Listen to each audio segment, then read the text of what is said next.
Assalamualaikum warahmatullahi taala wabarakatuh. Halo sobat edukasi, yuk kita lapor pajak. Ayo, silakan buka situs djponline.pajak.go.id seperti yang di atas ini. Masukkan NPWP kalian dan sandi. Oke, pada tampilan seperti ini silakan klik lapor yang ini ya. Silakan klik lapor. Lalu pada bagian ini silakan pilih e-filing. Ini dia ya. Dan silakan di sini nanti ada arsip SPT, dan ternyata di sini saya dari tahun sebelum-sebelumnya belum melakukan pelaporan pajak. Nah, sekarang kita buat SPT. Klik buat SPT. Sebelum kita melakukan pelaporan pajak, yang pertama kalian siapkan adalah SPT yang ini dia ya, bukti pemotongan pajak penghasilan yang kalian terima. Kalau saya adalah guru, maka biasanya di Korwil masing-masing akan memberikan file dalam bentuk Excel seperti ini. Jadi ini ya, ini daftar pegawai.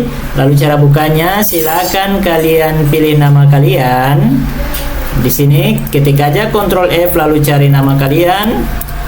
Nah, jika ditemukan lalu perhatikan nomornya kayak nomor berapa, 104 punya saya, berarti saya tinggal klik di bagian yang ini ya, yang sheet.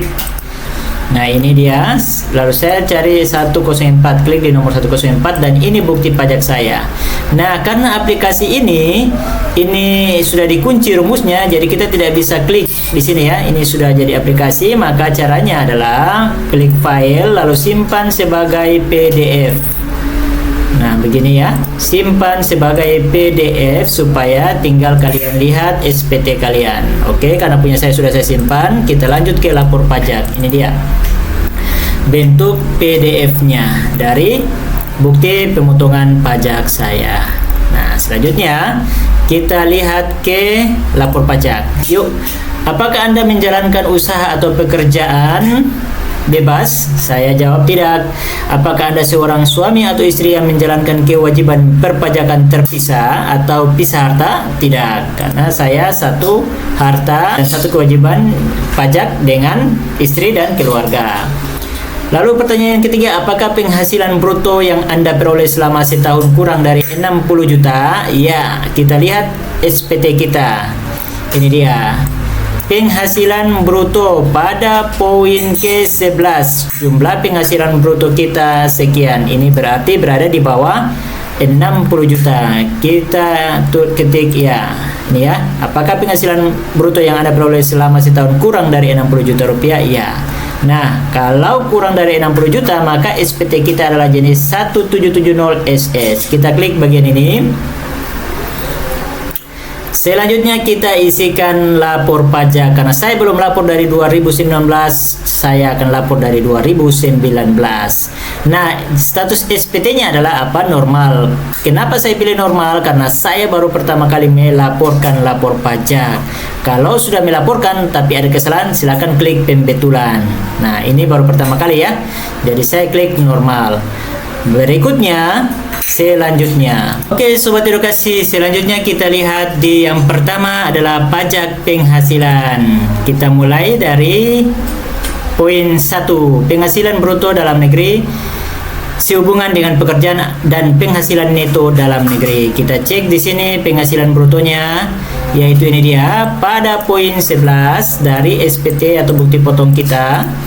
Nah, ini dia poin 11, kita tinggal copy ya. Poin 11 kita tinggal copy saja karena filenya tadi kita sudah rubah ke PDF ya.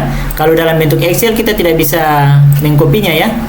Nah, ini ya, tidak bisa mengcopy. Lanjut pengurangan. Pengurangan kita lihat lagi di bukti pajak kita lagi. Ini dia pengurangan dari bukti potong penghasilan kita pada poin ke-14.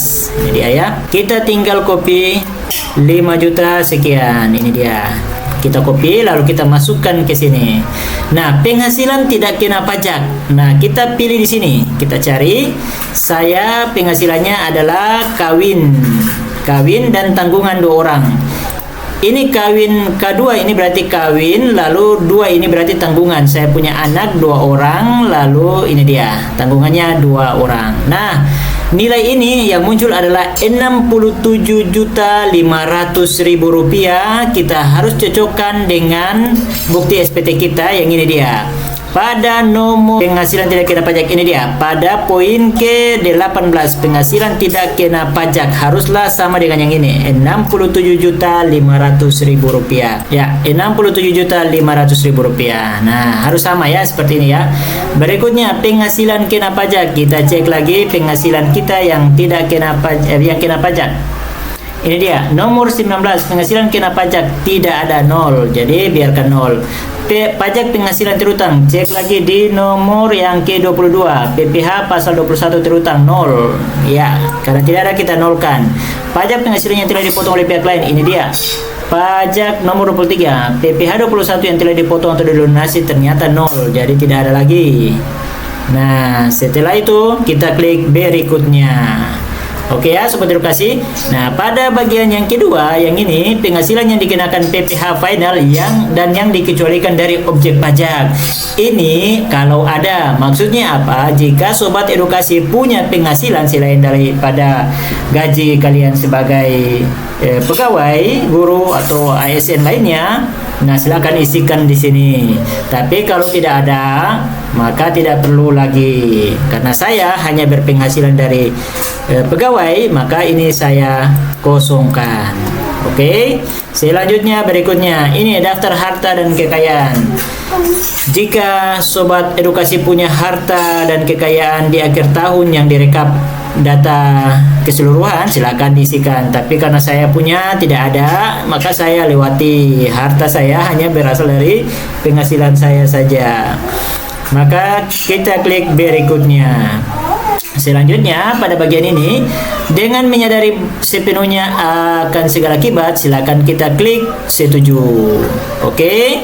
Lalu kita klik selanjutnya. Di sini kita sudah perhatikan tahunnya 2019, pembetulan nihil, SPT semuanya jumlah oke, lengkap oke. Jadi kita ambil kode verifikasi di sini. Apakah kode verifikasi mau dikirimkan ke nomor telepon atau email? Kita pilih email saja karena nomor telepon ini saya belum ganti, ini masih nomor telepon yang lama. Kita kirim ke email aja.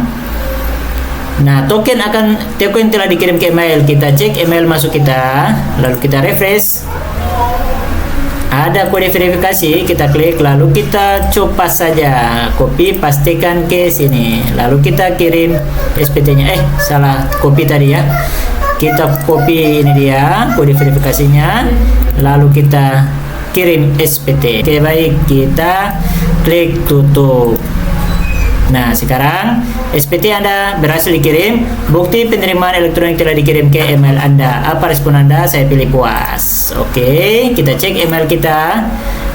Ada email yang menandakan, ini dia, bahwa ternyata saya telah selesai melakukan lapor pajak untuk tahun 2019. Silakan untuk lakukan di tahun-tahun yang lain yang belum sempat Sobat Edukasi melaporkan. Jadi ketika sudah dilaporkan, maka pada arsip SPT seperti ini itu akan muncul tahun pajak yang telah dilaporkan. Nah, di sini saya baru lapor 2019, silahkan laporkan untuk sampai dengan tahun sekarang. Terima kasih Sobat Edukasi telah menonton.